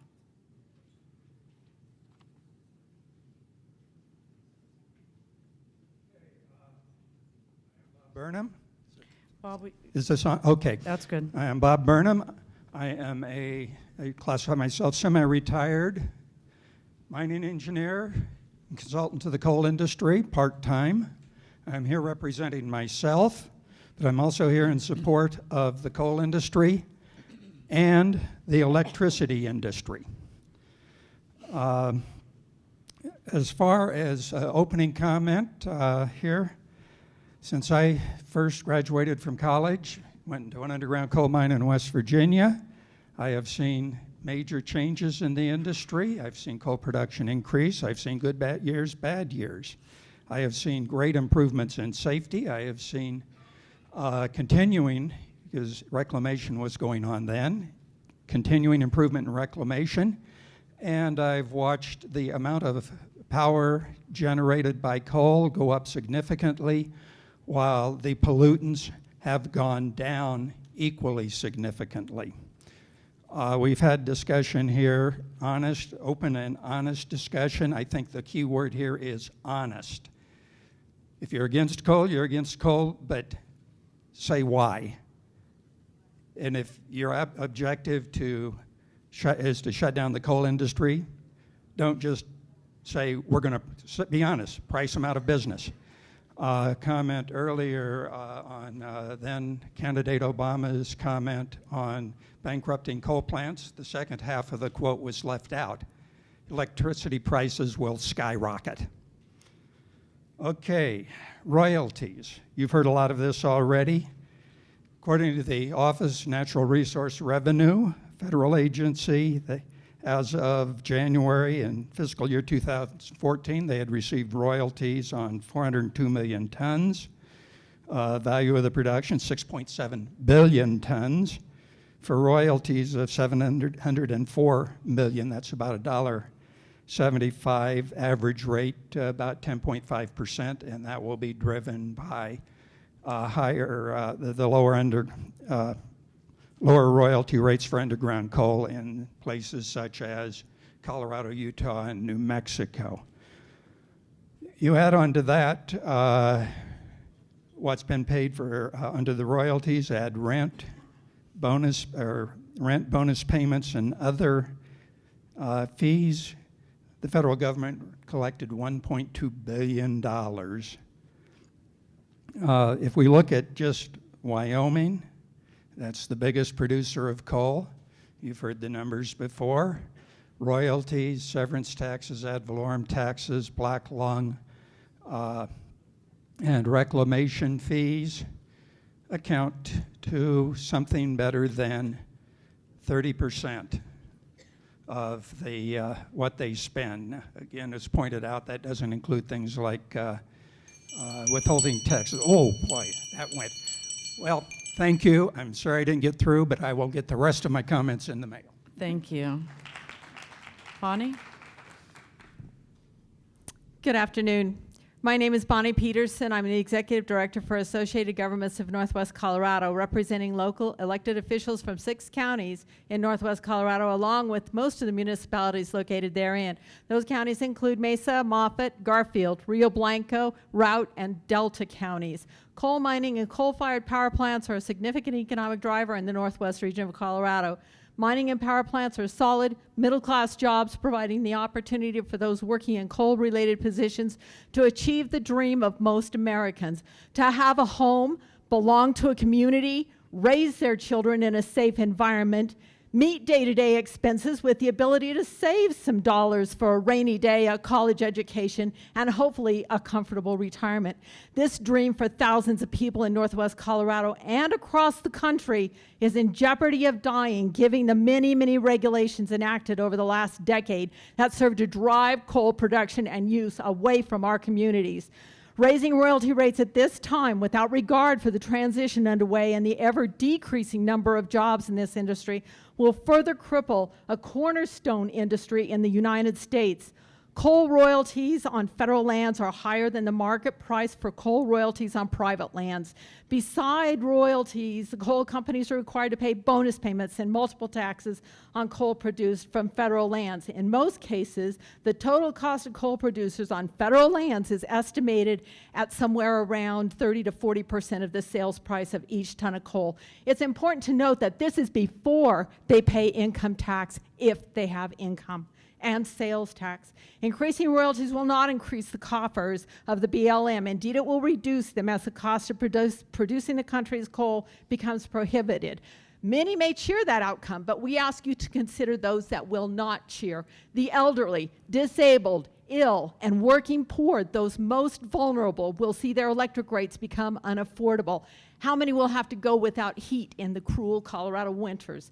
Businesses will see rates increase to a level that will result in layoffs, discarded expansion plans, and potential closures. School districts will suffer significant revenue declines and an increase in students qualifying for the free lunch program. Some say it's been proven that a smooth transition from fossil fuels to renewables can be completed without devastating economies, displacing workers, emptying communities, and dramatic price increases. They ignore the fact that only 10% of electric generation currently comes from renewable sources across the U.S. That's a far cry from the nearly 60% of electricity provided by coal in Colorado. Coal royalties, at the very least, will likely lead to job losses and the elimination of solid middle-class job opportunities for thousands in Colorado, as well as across the country. There will be no increase in return for the American people. Individual tax burdens will increase to offset the loss of coal, and we thank you for the opportunity to address our concerns and ask that you keep the coal rates unchanged. Thank you.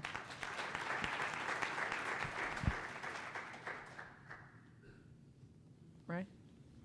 Good afternoon. My name is Ray Beck, Mayor of Craig, Colorado, located in Moffett County. Craig is home to coal mines and a coal-fired power plant, and quite frankly, I'm concerned for my community. Moffett County is an extraction county, and we depend on coal and other minerals that support our local economy. Don't think Craig is an unhealthy place to live. Moffett County is home to abundant wildlife, clean air, clean water, and the bluest skies you will ever see.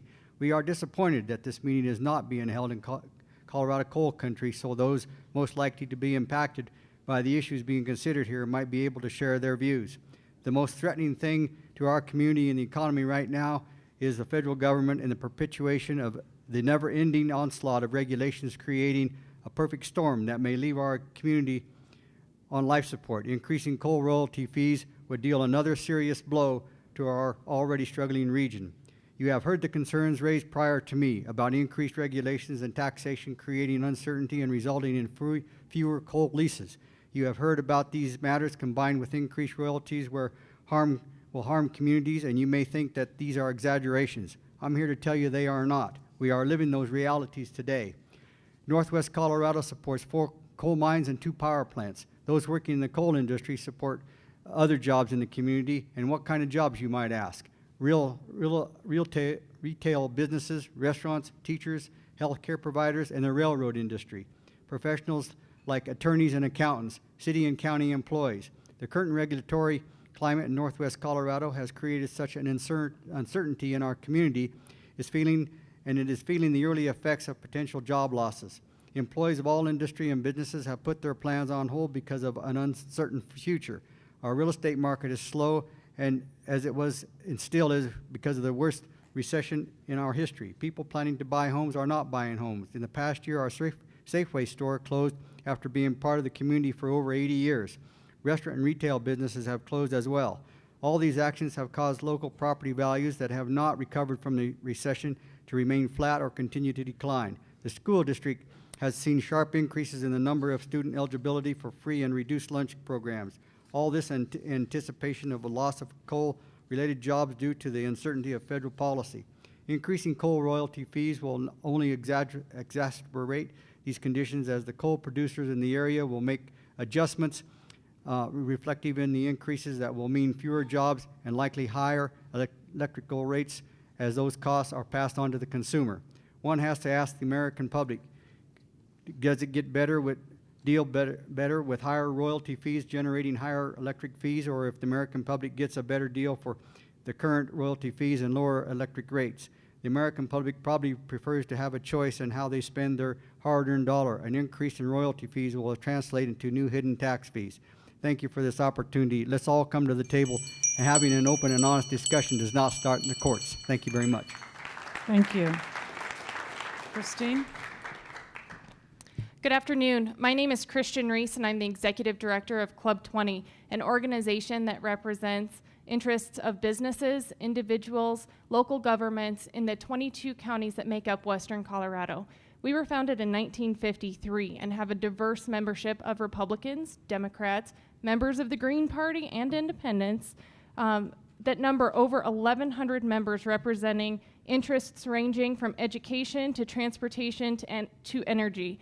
Our bipartisan leadership on a multitude of issues have given us credibility as the most influential voice in Western Colorado. I'm here with you today to highlight the importance of the coal industry in Western Colorado and the number of lives it directly impacts in our communities. With an annual economic impact of over $2.8 billion to Colorado's gross domestic product, Colorado's coal industry directly employs 6,200 individuals and indirectly contributes more than 23,000 jobs to our region. These individuals are highly compensated for their time, averaging over $110,000 annually in wages and benefits per employee. In these difficult economic times, high-paying jobs in our rural communities are rare, and these jobs allow families to contribute back to our local economies. Colorado's 8 coal mines all reside in Western Colorado. Each of these operations employs locals who have a commitment to protecting and preserving the land that makes their communities worth living in. We can find no better stewards of our lands than the locals who live, hunt, and recreate on them.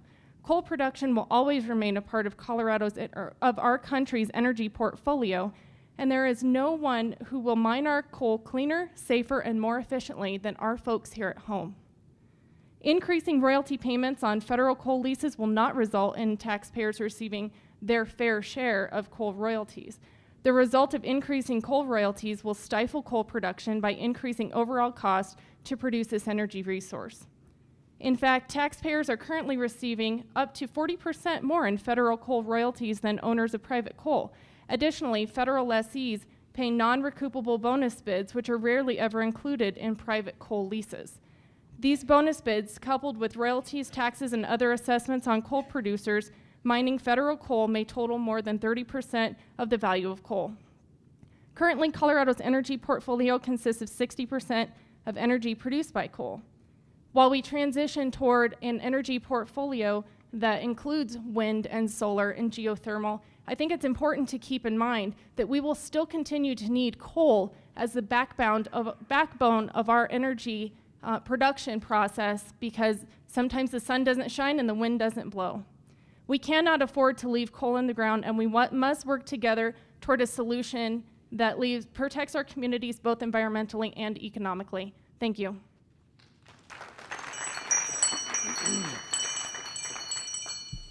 Good afternoon. I'm Mark Rober, County Commissioner, Delta County, Colorado. Delta County is located in west central Colorado with a population of 30,000 people, or it did have 30,000 people.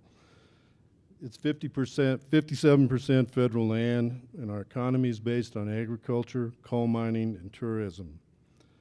The mines in our area have always been very innovative and have gotten many awards environmentally, and as was mentioned earlier, I've worked with our local environmental community very well, and actually if this hearing was on the Western Slope, we might have some of them here to testify.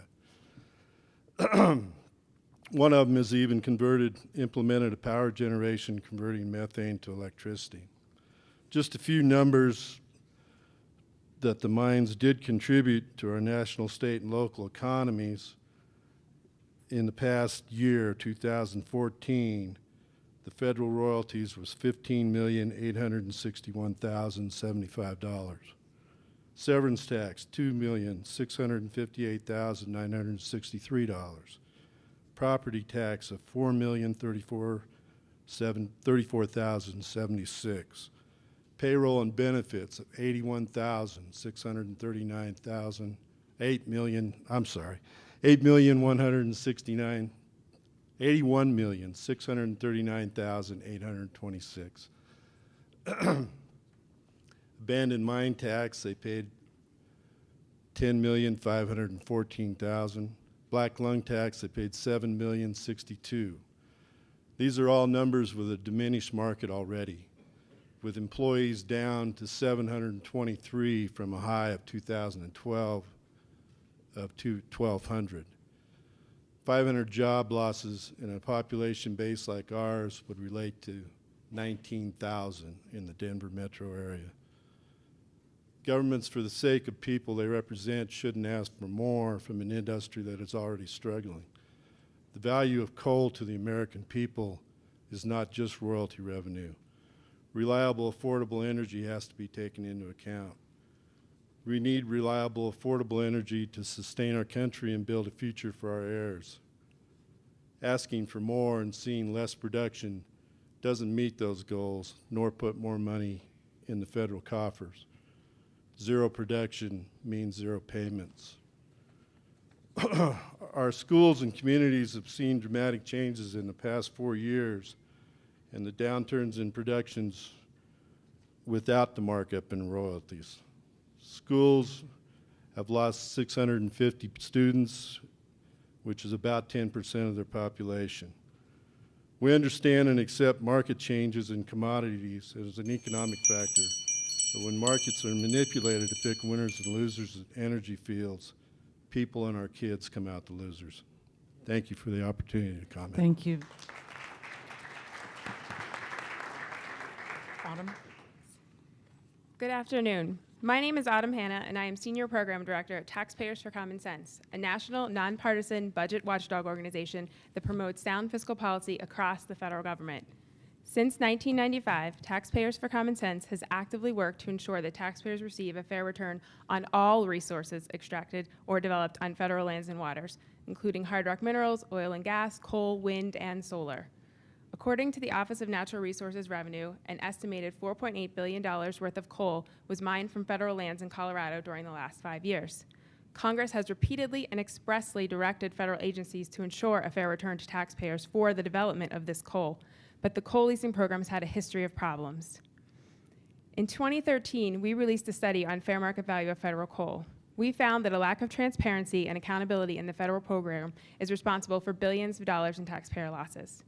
For example, by supplanting the competitive system envisioned by Congress more than 40 years ago, the current lease by application, or LBA system, has prevented taxpayers from receiving fair market value for federal coal leases. The LBA system improperly skews the valuation of lease tracts, garners significantly reduced bids, and shrouds crucial information in secrecy. The DOI Inspector General found that more than 80% of leases in the Powder River Basin over the last 20 years had only one bidder.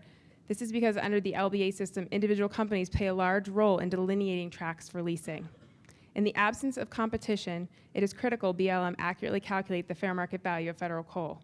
Here, too, BLM has had problems and limited public participation. Before determining the fair market value, the Secretary must provide an opportunity for public comment, but it is impossible to provide substantive feedback because the BLM has refused to share its valuation data or methodology. Further, final lease sale values that are undervalued can then be used as comparables for new tracts, locking in a rolling system of undervalued leases and taxpayer losses. Finally, the BLM should take into consideration changes in the marketplace when calculating fair market value for federally owned coal, since exports to foreign markets have more than doubled in the last 10 years. As we detailed in our comments to DOI earlier this summer, coal valuation at the initial point of sale may not truly capture the value of the taxpayer's resource. BLM must use this opportunity to create a process where it, not the coal companies, select the tracts for lease. The BLM must make the calculation of fair market value more transparent, allow for full public participation, and consider the changing marketplace when leasing federal coal. BLM has a fiduciary responsibility to taxpayers to ensure they are fully compensated for the sale of all public resources. In the face of an $18 trillion federal debt, taxpayers can afford nothing less. Thank you for the opportunity to provide comments today. Thank you.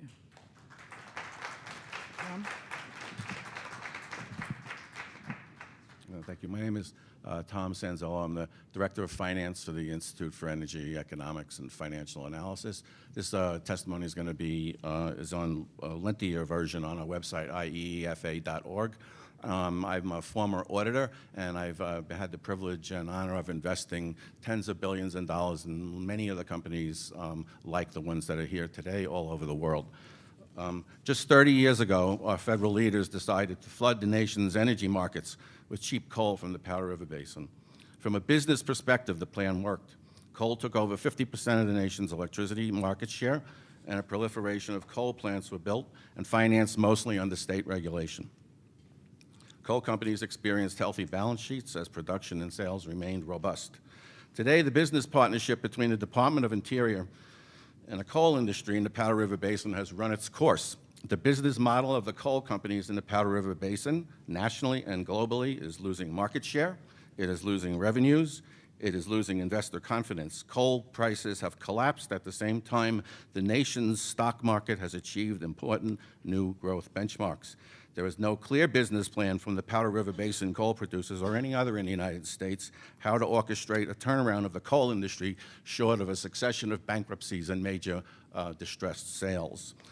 Coal markets in the United States, if not the world, are getting smaller, not larger. Right now, there is too much coal, too many coal companies chasing too few customers. As important as the questions of the fair market value and competitive bidding and all the other ones we're talking about here today, current market conditions have swallowed up the basic premise of the federal coal lease program. This is a no-growth environment, and the companies mining coal in the PRB are in a state of financial distress and leadership disarray, and at that I mean the CEO level and board level, and at some of the senior management level. I think two examples today were Mr. Sloan and Mr. Reevy of that leadership disarray. We have offered our detailed comments, which I said before. Fundamentally, the federal coal lease program no longer serves the financial interest of the public or the coal industry. It's designed for a period of expansion and growth, and we are in a period of consolidation and contraction. DOI and BLM need to become active owners. Passive ownership on the part of the federal government, which is the current program design, will ensure that the PRB is littered with bankruptcies, distressed sales, and layoff notices, allowing the coal companies to remain in charge of all aspects of federal coal leasing as a recipe for growing inefficiencies in the strategic use of this national assets. You will not have a stable employment base in the Powder River Basin without some order and discipline. The details of our plan for active management for BLM is listed in our memo, and I'd be more than willing to talk with staff at some of the time about it, but I'm running out of time. Thank you. Thank you. Ellen? I'm Ellen Pfister from Shepherd, Montana. I represent myself as a rancher in the Bull Mountains over a federal coal deposit, at least part of it was, and also the Western Organization of Resource Councils. I have some recommendations to improve royalty setting and collection process. And the first is assess the size and condition of the resource on a seam-by-seam appraisal. The coal was leased in the Bulls with only the intention of having the Mammoth Raider mined. But when the coal was traded and or leased, every seam in the Bulls was leased. They don't know what's below the Mammoth Raider, but they leased it anyway. BLM should obtain independent assessments of the deposit in addition to the material that the lessee submits. BLM should determine if the technology exists to feasibly and economically remove a given seam. If it doesn't, the seam should not be put up for lease. The BLM should lease only those seams that are technologically and economically mineable. And the seam leased should be specified in the lease, because otherwise, how do you know when the lease has expired if there's coal left below the seam that's mined? The coal lease should contain a special condition with the equitable obligation for the lessee to repair the damage that it does to the surface of the lease, whether it be subsidence or other kinds of damage. I'm interested to hear that the private coal owners are probably getting shafted in comparison to the federal government. There was an article in the Gazette last week that Cloud Peak has dealt with the Crows for 12 to 15 cents a ton on their coal.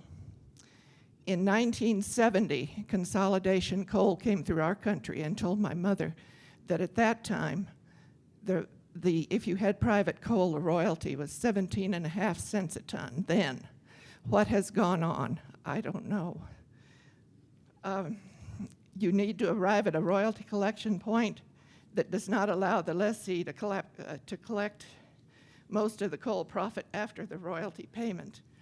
And in case anyone's denying, there are cases that indicate this. Some of these recommendations would require BLM to act like it was actually doing business on the part of the public owners of the coal, and they would have to spend some money to verify their resource. As Ronald Reagan said, trust but verify. Thank you. Thank you. Eric? My name is Oliver Young. I'm here as a father. I'm a healthcare worker, a professional as well, and as a concerned citizen. I do not represent any company or organization. Public mining of coal accounts for 40% of the coal produced in this country. It's produced at a relatively low cost to the coal industry.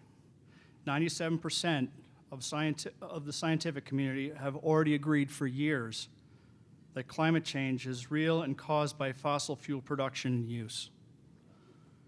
Cheap production cost for coal helps incentivize continued expanded coal use when 46% of CO2 production comes from coal, as well as significant mercury and sulfur dioxide emission. Coal is also well known as the chief source of CO2 production. From a climate standpoint, those are established facts by 97% of the scientific community. From a health standpoint, as a concerned healthcare worker, smog, of which nitrogen oxide is an agent of, is proven to be damaging to lung tissue. Mercury from coal is generated by the coal industry is 50% human caused. That mercury production is potentially damaging water and fish populations and can lead to rapid liver failure in patients. Arsenic is also a byproduct of coal production. None of this has been discussed today. I ask, and I'm sorry if some people gravely disagree with me on this, but I believe that coal should be kept in the ground. I believe that we should be eventually, instead of having this discussion, we should be moving towards a phasing from coal production on public lands to utilizing that public land for renewable means and grids. Low energy cost does not equivocate high health and welfare or climate-related costs already being felt in this country and around the world. Incentivizing proven alternative energy technology, of which I'm a utilizer of. I am a private solar, small cell solar user, has been proven effective, cheap to the consumer, and effective. This is what needs to. This is where the programmatics for energy need to be moving in this country, versus the discussion we're having right now. Thank you. Thank you, Eric. Yeah, Eric, yeah. Hello. Hello. My name is Eric Reckel. It's like freckle without the F. Okay, so it's Eric Reckel. And I'm from Grand Junction, and right now I'm president of a local Mesa County group of called Western Colorado Congress, a 5-county organization. And we address issues that impact people's lives, and we empower them to address those issues. And one thing I was going to talk about today is royalties. What's all that about? We've had nothing but 2 hours and a half about royalties, haven't we? Do you want to hear some more? Well, I don't want to hear any more. I'm going to have those guys talk about royalties, because they know from the talk in this room that it's important. So you have to figure out how to get the royalties question answered. My talk today, then, is going to be about something we haven't talked about yet, and that is the bust-boom cycle that this whole production thing causes. And right now we have 2 of them. Right now we have one in Craig. I talked about a bust cycle, and it's devastating the communities. We heard about that. We have another one, boom-bust cycle, in Peonia, and that's devastating Delta County. We need some way to stabilize our economies. I don't want bust-boom economies. I don't want bust-boom economies.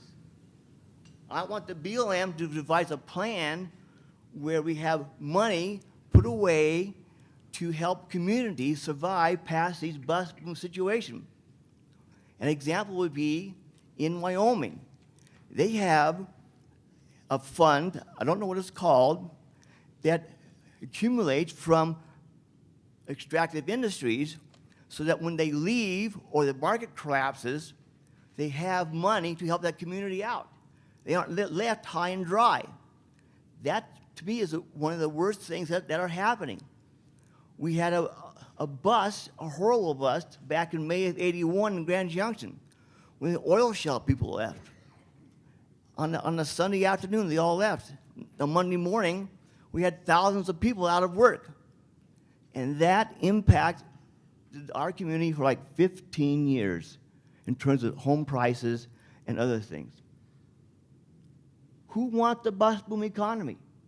I don't, and I want the BLM to help us get past that bust-boom economy. It's not fair to us to have that. Thank you. Thank you.